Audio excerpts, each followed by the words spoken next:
Hi, welcome to Pearls of Motherhood. I'm your host, Tessie. And I'm your host, Diana. So, in this episode, we are going to talk about critical moms. It can come from anyone friends, strangers, your own family, your kids' teachers, anyone. Who are they? How do we deal with them? And what are the long term repercussions of them? But first, let's get into our first two segments Mom Facts and Book Corner.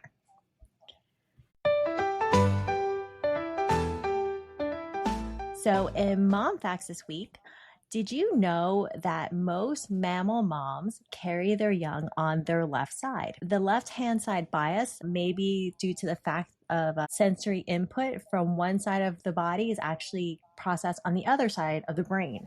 So when we carry our young on our left side, it's sensed on the right side of our brain. And our right side of the brain actually processes emotions. And let's face it, we are emotionally attached to our children.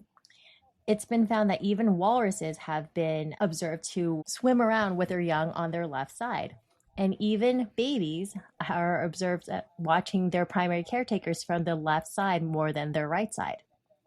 Honestly, Tessie, I thought it was because I'm right-handed. So when I'm carrying the baby, I put her in my left arm so I can do stuff with my right arm. But apparently there is a subconscious emotional attachment there. I had no idea. That is really fascinating. When I found that out, I was like, wow, I do that. I totally do that. I thought it was because I was stronger on my left side, which I just am, because I always drove a stick shift. So my left leg is really strong compared to my right. But yeah, that's really fascinating. Yeah. So I thought it was just a me thing. I thought it was a me thing too. I was like, oh, I'm right-handed and I do more things with my right hand, and I am definitely not strong on my left side. I am now that I carry a 30-pound toddler on one side. But yeah, I thought that was really cool. Yeah, that's pretty cool. Okay, so our next segment, Book Corners.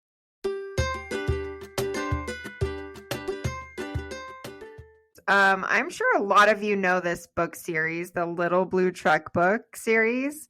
It is so cute. I love how it has all the little farm animals and teaches the kids, the sounds, but also teaches them how to be good human beings.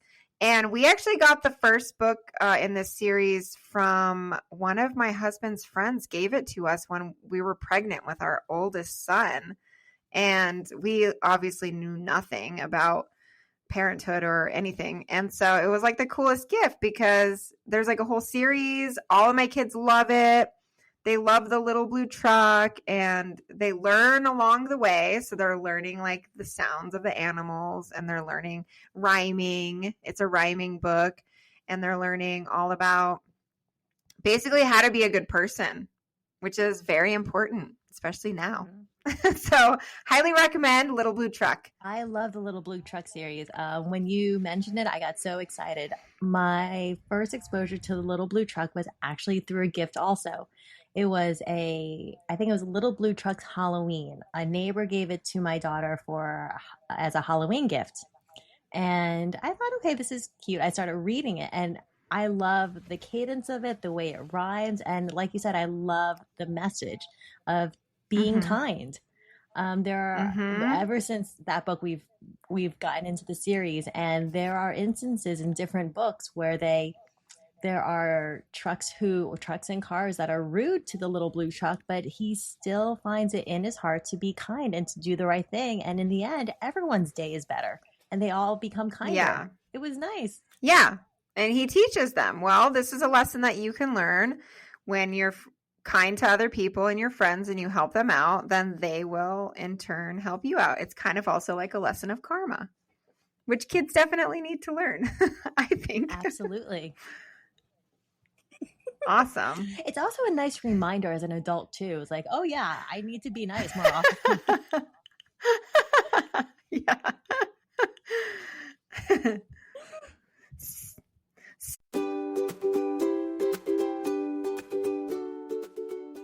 Okay, so our topic today, judgy moms. Okay, 100%, if you are a mom, you have come across a judgy mom. I definitely Yes. have. And also, even not only just judgy moms, but like moms or what, like they'll give you unsolicited opinions that you didn't really even ask for. And I mean, moms can be an essential support for each other. And so sometimes it is good to learn from each other and get pointers and tips. And I'm the kind where I like to learn things. I ask a lot of questions typically when I'm with somebody, and I like to learn. But, nobody else is going to understand you like another mother. They're just not. So we lift each other up. We celebrate each other more than anything. We let each other know that we're not alone. But what happens when we come across moms who are mean? What do? Have you ever been the kind of judgy mom? Like, first off, every mom has a bad day. Okay. So obviously no mother is perfect. Every mother has a bad day. And there's been moments where I just feel I'm like out in public and I just feel like the crummiest mother for whatever's going on. But then there's times where I'm out there and I'm like, oh, I am the A+ mother in this scenario right now, and somebody else is not. You know what I mean? But it doesn't need to be said all the time. Like we need to support. Okay, yeah, you're having a bad day. I've got you. I've been there, So anyways. 100%. So have you ever done the judging yourself, Tessie? Oh, me? Oh, for sure. I did my most judging before I was a mother, of course. I was like the best mother before I was a mother, like I've said before. And I feel like I do less judging as a mother, but there are definitely still moments, but I keep that to myself if I do. I try to offer some humility and some grace to others, and unless it's like a really egregious situation, I try to, just offer some grace, honestly, because that's what we all need. What about you? Oh yeah, I've done the judging. Like you said, especially before I became a mom, because this sci-fi version of me was an A+ mom, and I'm I instead. I'm not an A+ mom. I try to be an A+ mom, but it doesn't always happen. Like you said, I definitely offer more grace to moms out there now, especially now that I know what they're going through. Sometimes I know I have gone out of my way at a grocery store. If my mom's having a bad day, I'll just buy a bar of chocolate and hand it to her and go, whether she likes it or not, I don't know, but at least it's someone else saying, hey, it's okay. Yeah. So I know when I get chocolate, it makes the day better. So hopefully that makes that mom's day better. So, but yeah, I've definitely done the judging. I've been guilty of that. And I try to not do that unless, like you said, it's something completely egregious, something really outstanding, something really wrong. But otherwise, we're all kind of in the same boat here, I think. Yeah, for sure. I feel like my when it does happen, it's more of a personality thing where like I'm very type A, I'm very strict with my kids, and I have like certain rules and certain things. And then there's like moms that are more laid back. Maybe that's the better way. Honestly, I don't know. So I feel like it comes down to just a difference in parenting styles, I think you said it best there. It's what works best for us and our family, and as long as our kids are thriving and we're pretty happy, and we're all alive, I think we're doing a pretty good job. But you made a really good point there. It's different personalities.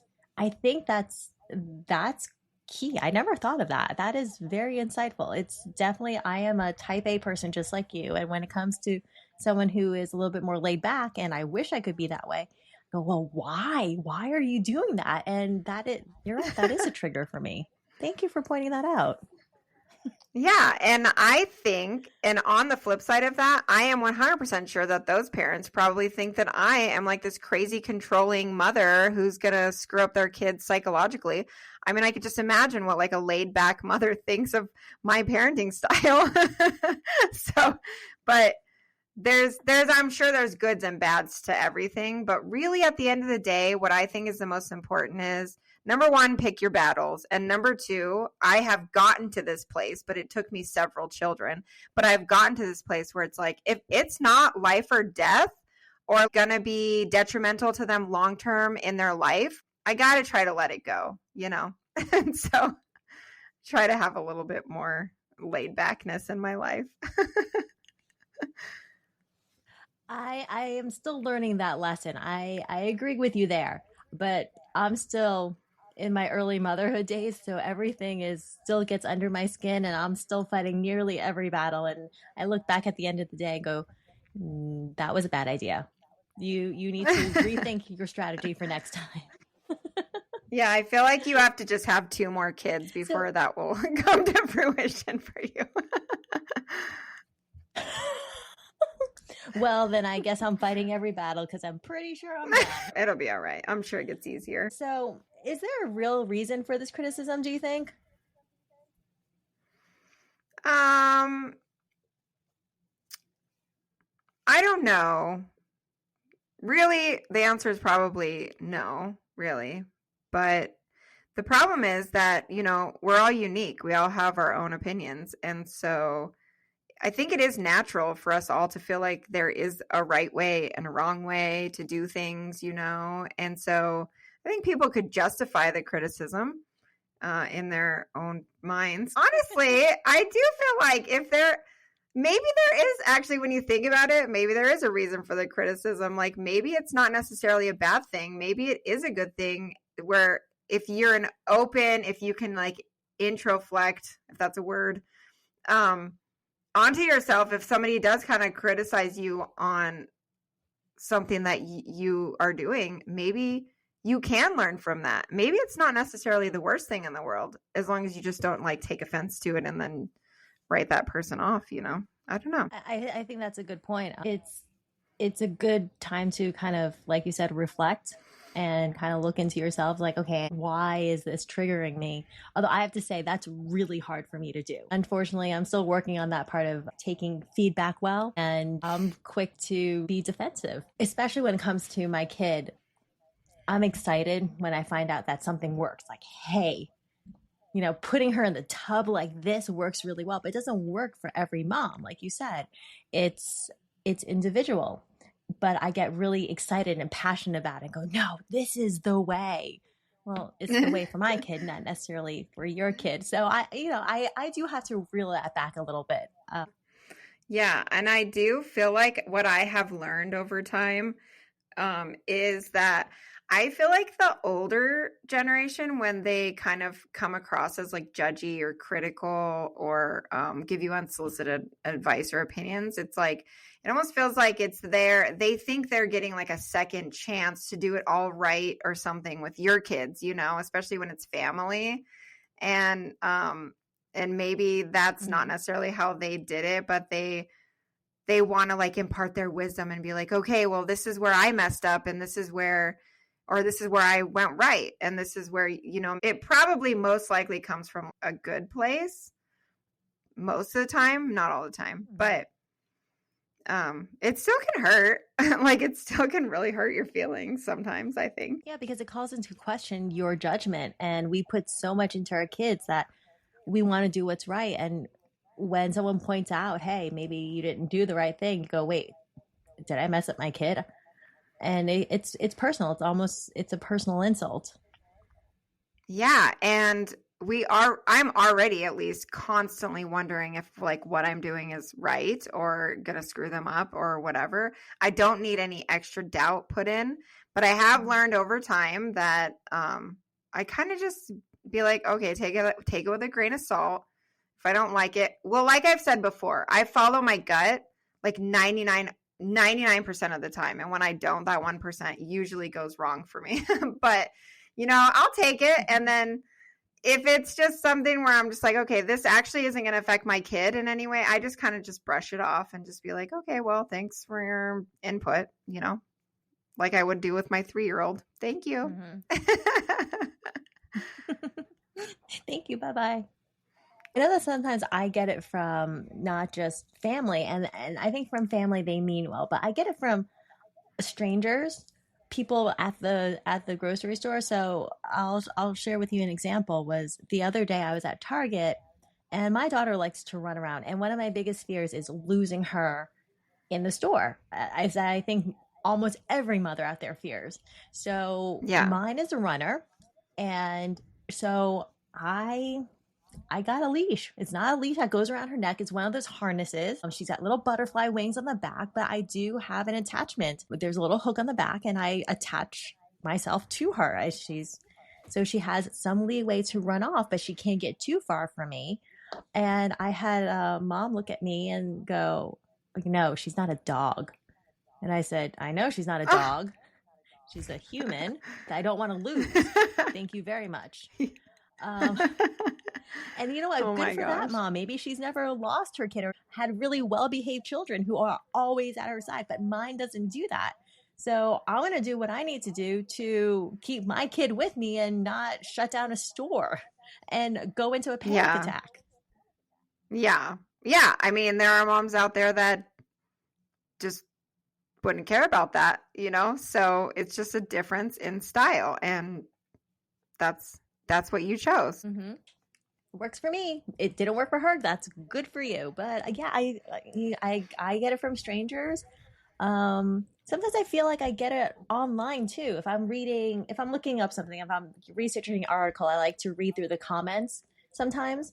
And there's a lot of shaming out there.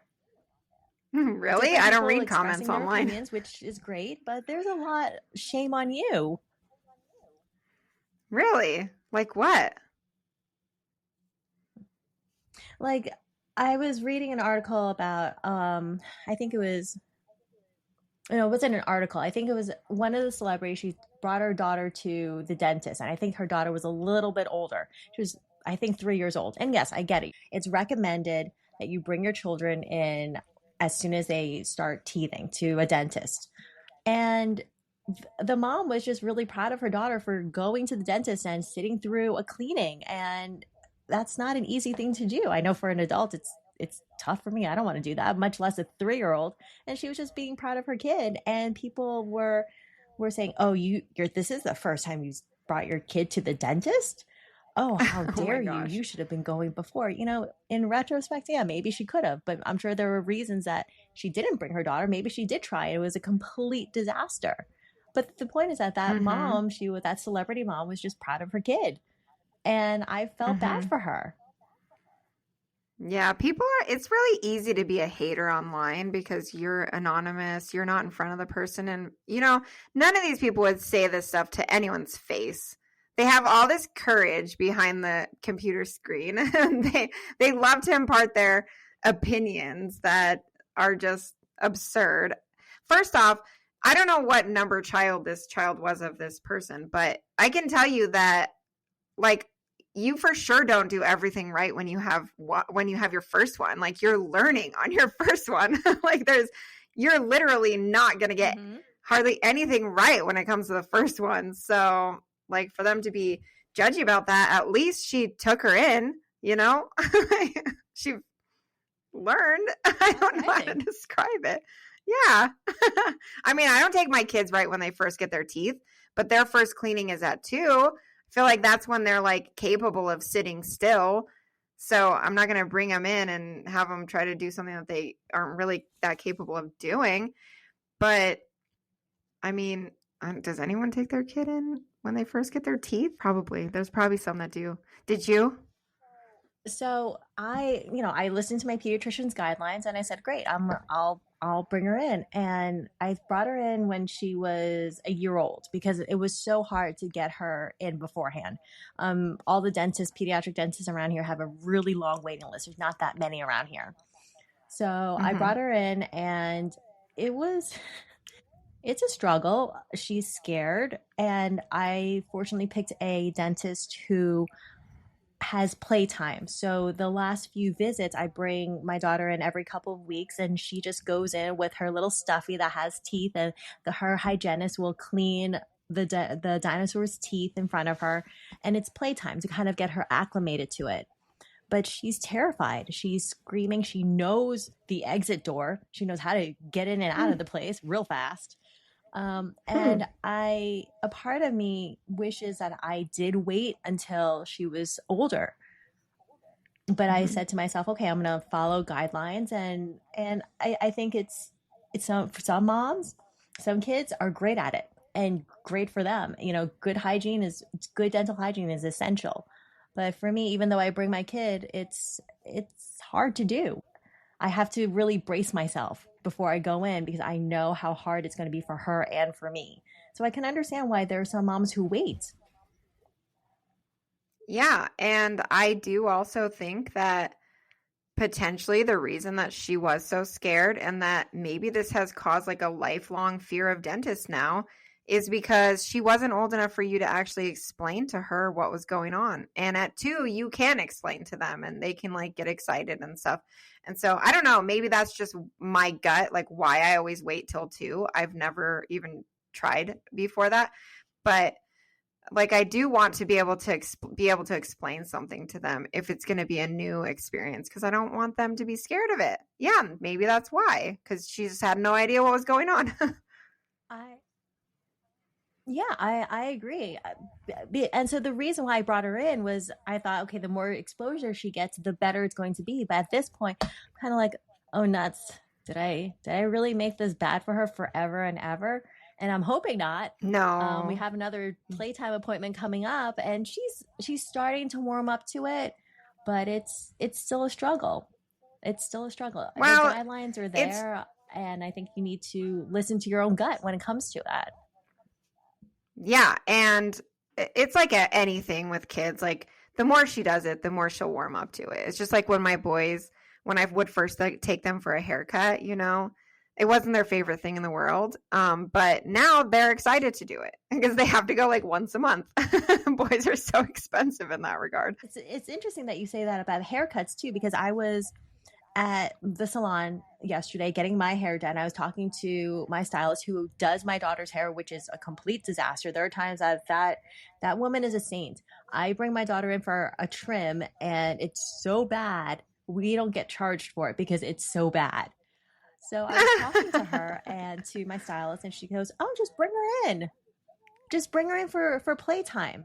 Let her run around the salon, let her get to know the place, and maybe in the future she'll be better." And I thought, oh, that's a good idea, kind of like what the dentist does, playtime before you actually do Mm-hmm. something. So we're going to try that.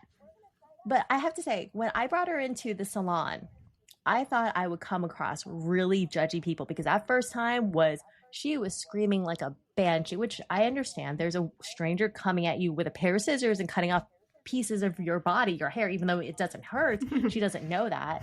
But Yeah. I had the most supportive group of women there. And they were all like, no, don't worry Mm-hmm. about it. I had like 5 moms come over bringing lollipops and little stuffies and their phones to try to make her smile, and I just wanted to crawl under the table at first, and I realized, wow, this is so great. Moms supporting each other. Thank you guys. Yeah, I do feel like that is definitely a trait of mothers is that we are like there for each other, for other mothers.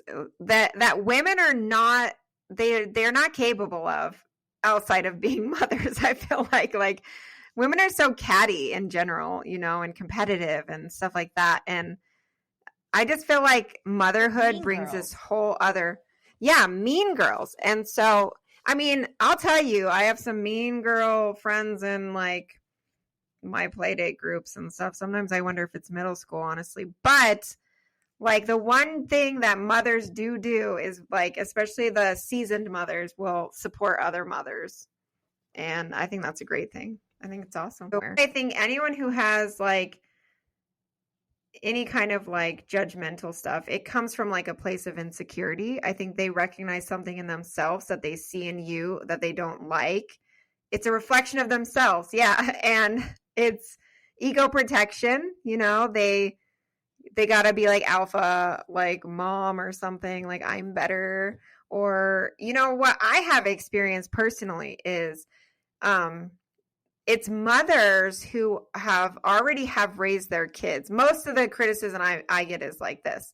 It's mothers who have already raised their kids who, to me, I swear they just don't remember how hard it was. They don't remember like how they did it. And I think they're remembering in their mind incorrectly of how they actually did it because, obviously they did it better than I'm doing it. And I just like don't believe that because especially once their kids are like 30, how can you possibly remember how you were raising your kids 30 years ago? And so that's where it comes from towards me anyways, is where I am falling short and what I am doing wrong because they did it so much better.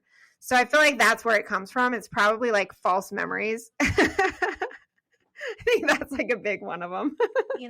That's a really good point because I mean, how often are we as moms, are we overwhelmed? Like, I don't remember what I had for breakfast. Don't ask me what I did for my daughter when she's 30 because I'm not going to remember what I did when she was 2. Oh, but maybe you will. And it's all glorious, just like you were the greatest mother ever. Yes, 100% of the time. You'll finally be the perfect mother when you're just imagining it and making it up in your head. Yes.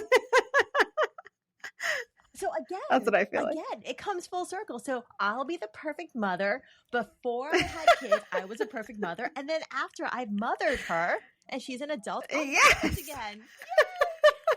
Isn't that going to be great? We're going to be perfect again. I can't wait. I can't wait for that day. All right. But the thing is that we're going to have this podcast to listen back to. Yeah, and it'll remind us of all of our failures. So we're going to go, oh yeah, that's right. We did do that. We were terrible mothers, actually. Oh my gosh. Just like every mother, it's not that we're terrible mothers, it's just like that we're imperfect, like nobody's perfect. Okay. And yeah, I may be doing things differently. What about mean girls? So I think that we come across some mean girls, just like you said, and they are still in their preteen high school days. And it's an element of like misery loves company. It's easier to find a common enemy than to self-reflect and be honest with yourself. It's easier to say, hey, that person's bad. Let's all gang up on them.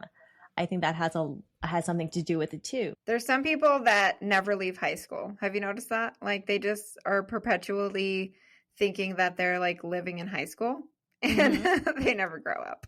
Yeah. Not even when they become mothers. It's like they peaked and that's it. They peaked and they've stayed. Yeah. They peaked and they're just like, I'm going to stay peaked. I'm so awesome. And it's like, okay, cool. You can have that. you do you. Yeah. And then sometimes those mean girls, they pick on others and then becomes a vicious cycle. You know, when you're the victim, that's what you know. And so that's what you perpetuate on others. And that's unfortunate. The victim becomes the bully. Yeah. And it also potentially could not even necessarily be coming from a place of being mean, but just like passionate, like this is the way I do things. And it comes across as being critical because you don't do it that way. But whatever works for you, you're going to be like wanting to shout it from the rooftops. And it's not even necessarily a judgment. It's just like an excitement, and want to help you. But that's like the unsolicited opinions. Yeah. And it comes off as mean, but I know I've done that with the passionate part. I guess like I've learned over time, just if someone asks, how do you do something, I'll tell them. Maybe I'll tell them regardless. I don't know. I find like most people don't really care about my opinion. I don't know if you feel the same way, but I just like don't give it unless they care about it. Well, I think also it depends on the relationship you have. Like I know, for example, you and I don't ever consider your advice to me ever unsolicited. I think when I open my mouth to talk to you and you give me your opinion, I am soliciting. I am asking. So I think it's really dependent on what your relationship is with that other mom. I know there are some other women out there I know, they're just coming to vent. They don't want to hear advice. They just want some compassion. They just need to let it out, and then they'll figure it out on their own. Yeah. And that's a good point too. And I also think like if you are going to be imparting any wisdom, or if somebody does give you some advice that you didn't really necessarily ask for, just if you're on the giving end, just keep in mind like how you deliver it, because it all matters in how it comes across. Like one time I had a mom say like, well, if you're going to do it, you might as well do it all the way, and it's like, I'm doing it all the way in my version, so just because I'm not doing it your way doesn't mean that I'm not doing it correctly, so it like really matters on the delivery.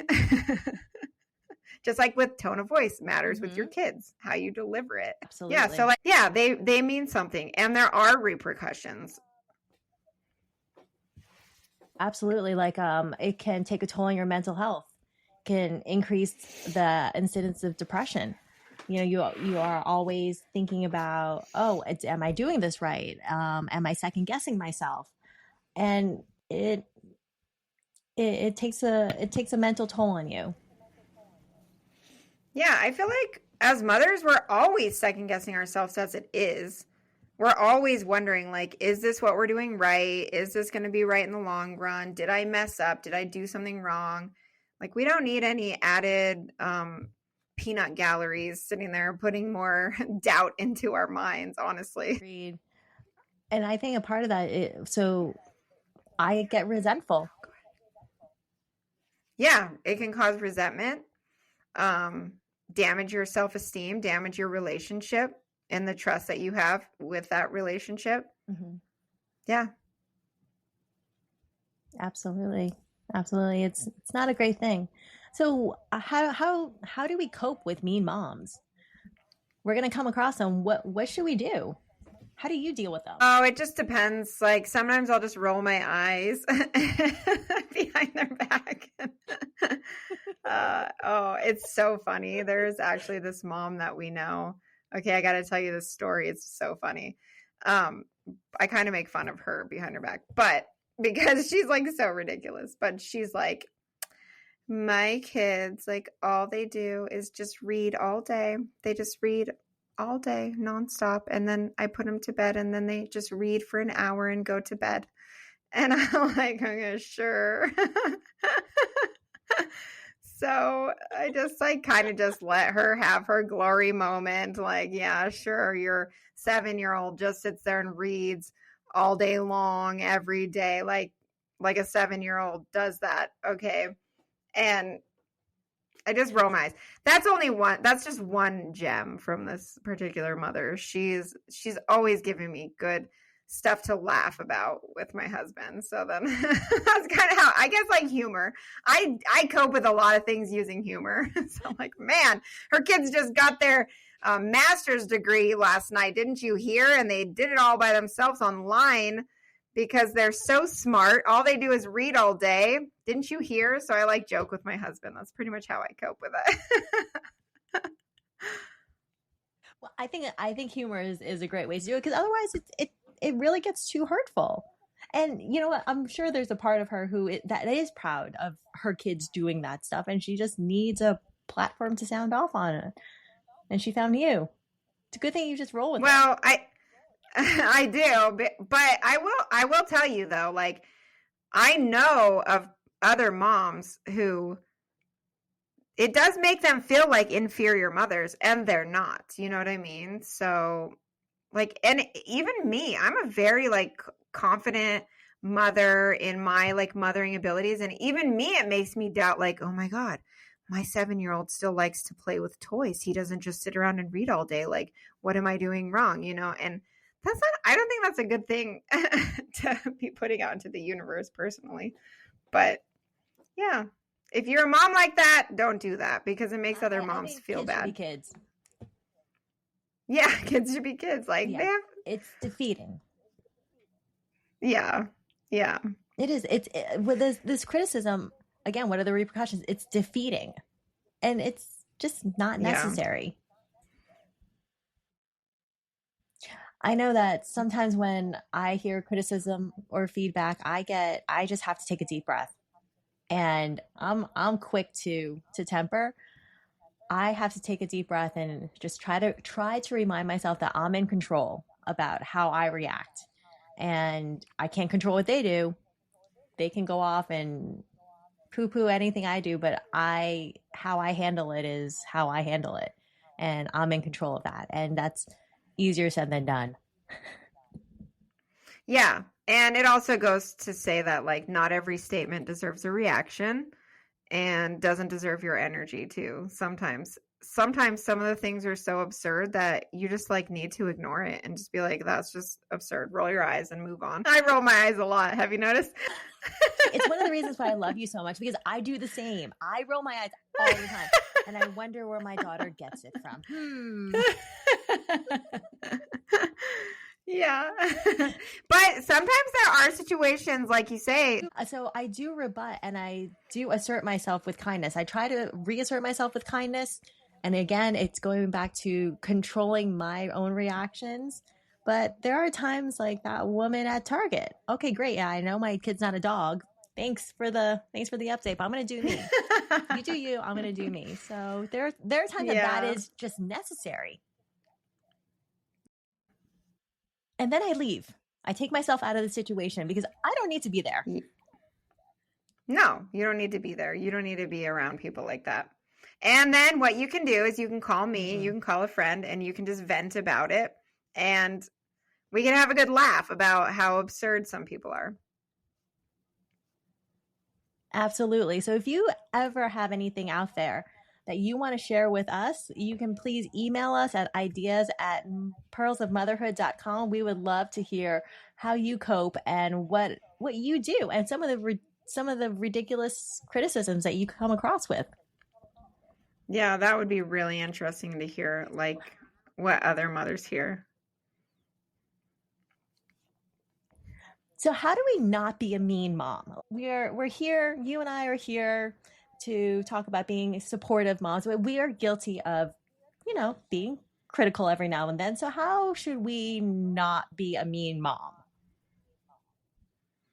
Yeah, I feel like first and foremost, everybody has the right to do motherhood the way that they choose. And there is more than one way to do it. And live and let live, and just support. Even if you don't agree with it, it's not they're not your children, So like you don't have to agree with it. First of all, it's not even your place to agree with it. So just Such a let good them point. do My kid, them. not your kid. Right? Mm-hmm. Like, first off, it's my kid. You actually don't even have an opinion on my kid. It's not your kid. And same likewise for me. I don't get to have an opinion on your kid. Right. Right. That's a really good point to remember, and just check yourself. Mm-hmm. Yeah, be supportive. Sometimes when it's really ridiculous, I ask a lot of questions, open-ended questions like, "Oh, really? Tell me more. How did you do it?" And then what happened? And they kind of talk themselves into a corner afterwards. And then they have nothing to say. They kind of like box themselves in. And then you go, "Well, thank you." And then you come off as, supportive. And Yeah. they feel heard, but you know that in your head you kind of made them look a little bit silly. Yeah, that's a good point. That's a good strategy. Have to try that. And I really like, yeah, I like the questions because first off, maybe I feel like I can always learn too, and maybe this is coming from a place. If they're being mean, that's one thing. If they're being critical, maybe that's coming from a place of like wisdom. Maybe they learned something that I didn't, and maybe they do know something. But asking good questions and at least getting to the bottom line of like, where does this belief really come from? Are you just judging me? Are you just being critical, or do you really want to help me? And do you really have like the evidence to back it up, Mm-hmm. Yeah, because sometimes, like you said, sometimes it's delivered poorly, but it's meant from a good place. And if you ask questions, you get it, you dig a little bit more and you can go, oh, well, yeah, maybe that will work for me. And then you get a little pearl of motherhood there. Yeah, exactly. And I think this is a great thing to teach our kids too, is to just live by the golden rule. Do unto others as you would want them to do unto you. So, would you want someone to be like a mean girl, critical mother, talking about how terrible your kids are and what a terrible job you're doing? Like, I don't think so. And my mom always used to tell me, if you don't have something nice to say, don't say anything at all. Did your mom ever say that to you? That was like probably the number one thing I heard growing up. All the time. Oh, me too. I guess I had a motor mouth and things would just fly out of my mouth. And my mom would always say, honey, if you have nothing nice to say, then don't say it. Because oftentimes it's true. I would end up regretting what I said because I was just angry at that moment. And you can't take back words. You can't have them unhear the hurtfulness. So yeah, mom's advice stands true. Yeah, I actually feel like that's probably the best advice we could pass on to our kids. Number one, the golden rule. And number two, if you don't have something nice to say, don't say it. And number three, also positive. If you don't have something positive to say, don't say it. Like, what's the point? True. Yeah, so like, when is it feedback and when is it criticism? Well, I think that's where asking questions, like you pointed out, me, I was just boxing people in, but you made a really good point. You actually found, a way to understand what someone is saying. And feedback is, if you dig a little bit more, it's feedback is intended to guide someone. It gives the person a choice whether or not to take the advice. It focuses on improvement, the future, and the behavior, and not the person. The person is not the villain here, it's the behavior. And as opposed to criticism, it's negative, it tears people down, and it really focuses on the bad because a criticism is that's what people want. They want that adrenaline rush to say, "Oh, you are bad. That is a bad thing that you did, and therefore you're a bad person." It's a rush. Yeah, that's so true. Like feedback versus criticism. I love that. Because it's okay to take feedback. I mean, not everybody can take feedback, but I'm the kind of person that can. And if you are, you kind of actually do appreciate feedback.